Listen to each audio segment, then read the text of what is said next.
अनुपम तिवारी ने विंध्य विकास प्राधिकरण को लेकर भाजपा सरकार पर तीखा हमला बोला है। रीवा में जारी बयान में उन्होंने कहा कि करोड़ों के कर्ज में डूबी मध्य प्रदेश सरकार राजनीतिक लाभ के लिए नए नए सफेद हाथी खड़े कर रही है, जिनका बोझ अंततः आम जनता पर ही पड़ेगा।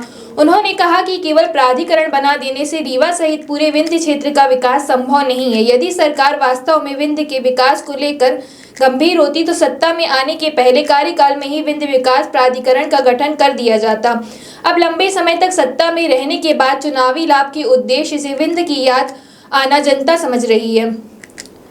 अनुपम तिवारी ने आरोप लगाया कि बिना मजबूत व्यवस्था और स्पष्ट कार्य योजना के ऐसा प्राधिकरण जनहित में प्रभावी निर्णय नहीं ले पाएगा। उन्होंने कहा कि प्रदेश में महंगाई, भ्रष्टाचार, अपराध और बेरोजगारी जैसे मुद्दों पर भाजपा नेता मौन है और जनता मूलभूत समस्याओं से जूझ रही है। उन्होंने यह भी कहा कि लगातार हो रहे सरकारी आयोजनों और राजनीतिक कार्यक्रमों का भारी आर्थिक बोझ सरकारी खजाने पर पड़ रहा है, जबकि प्रदेश लगातार कर्ज ले रहा है। तिवारी ने कहा कि अंततः इसका भार टैक्स के रूप में आम जनता को उठाना पड़ता है। उन्होंने विंध्य के स्वाभिमान का मुद्दा उठाते हुए कहा कि यदि सरकार वास्तव में विंध्य और यहाँ के लोगों के हितों को लेकर गंभीर है तो पृथक विंध्य प्रदेश की पुनर्स्थापना के लिए प्रयास किए जाने चाहिए। उनके अनुसार तभी क्षेत्र का वास्तविक विकास संभव हो सकेगा, अन्यथा विंध्य विकास प्राधिकरण केवल सियासी नौटंकी बनकर रह जाएगा। सोशल मीडिया पर अभद्र टिप्पणियों का भी जिक्र करते हुए अनुपम तिवारी ने कहा कि भाजपा समर्थकों द्वारा उनके खिलाफ की जा रही टिप्पणियां भाजपा नेताओं की मानसिकता को दर्शाती है। सुनिए अनुपम तिवारी ने और क्या कहा। देखिए, भाजपा की सरकार पिछले 5 पंचवर्षीय से है, तो अगर इनको इतना विंध्य का चिंता होती, यहाँ की समस्याओं की, यहाँ की संजीदगी होती, तो ये पहले पंचवर्षीय में ही विंध्य का विकास प्राधिकरण का गठन कर देते। लेकिन ये चुनावी नियुक्तियां हैं और चुनावी झुंझुना पकड़ाया गया है रीवा की और विंध्य की जनता को, और कुछ भी नहीं है।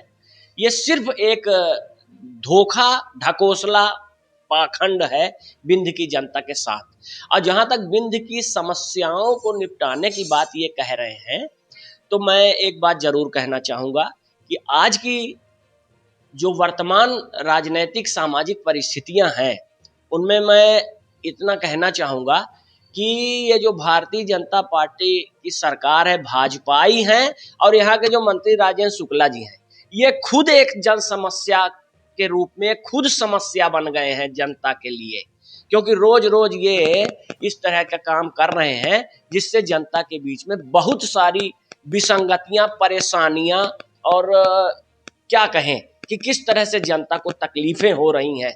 लाइन में जनता लगी हुई है गैस के लिए, पेट्रोल के लिए, और तमाम कितनी बारें आपसे हम कह चुके हैं। अभी एक किसी पत्रकारों के सम्मेलन में ये बोल रहे थे कि हम ही जो है समस्या निपटाएंगे और कोई नहीं। तो मैं ये कहना चाहता हूँ कि ऐसा नहीं सोचना चाहिए। हमको ऐसा लगता है कि आदरणीय राजेंद्र शुक्ला जी पद और सत्ता के और पूंजीवादी मानसिकता के गुरूर में वो ये भूल गए हैं कि सत्ता का नशा बहुत दिन नहीं चलता है।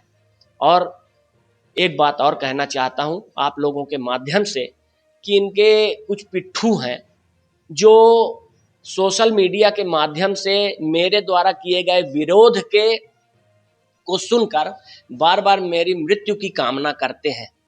तो मैं उनसे कहना चाहता हूं कि आदरणीय राजेंद्र शुक्ला जी, आप और आपके जो ये भक्त, अंधभक्त बने हुए हैं, जो समर्थक हैं भाजपाई, ये और आप घटिया राजनीति की निकृष्टतम पायदान पे खड़े हुए हो। हम लोगों ने कभी किसी के बारे में ऐसा नहीं कहा, और ना आप जैसा घमंड में बोलते हो कि हम ही रहेंगे। तो मैं आपके ही पार्टी के बहुत बड़े नेता रहे हैं जिनका नाम लेकर आप वोटों की याचना करते हो जनता के बीच में, और उनका नाम लेके आप पार्क बनाते हो। अब पार्कों में जो है जनता से अवैध वसूली पैसे की करते हो। उनके द्वारा लिखी गई एक कविता है पंडित अटल बिहारी वाजपेयी का, अगर आप उनको मानते हो तो सुना देता हूं कि इस दुनिया में आने जाने का क्रम यूं ही सदा चलता रहेगा, और हम हैं, हम ही रहेंगे, ये भ्रम भी सदा पलता रहेगा।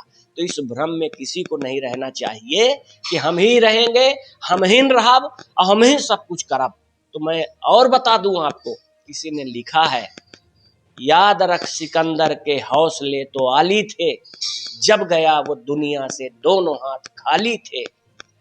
और आप ये समझ लीजिए कि अपने घमंड के लिए किसी ने यही कहा है, जैसी करनी वैसी भरनी, आज किया कल पाएगा, सर को उठा के चलने वाले एक दिन ठोकर खाएगा, चढ़ता सूरज धीरे धीरे ढलता है ढल जाएगा। और अंत में मैं रीवा जिले की और तमाम यहाँ की युवाओं से, बुजुर्गों से, माताओं से, बहनों से कहता हूं कि जिस प्रकार आज यहाँ अन्याय, अत्याचार, धोखा, फरेब आपके साथ हो रहा है, तो आज रिमही भाषा में एक चीज कहना चाहता हूं, राजेंद्र शुक्ला का वोट न दीन है, सलगा रीमा लगेगा आगी, और बिकेगा लुटेगा सलगा रीमा, तबहु बना है त्यागी। सांझ सकारे अलट पलट के, बात बात माँ बोले लबरी, और हर वही रिमहा सब मिलके, ये बात गली गली माँ बगरी। और राजेंद्र शुक्ला ता ऐसा नु बिठा जैसन कच्ची मछरी।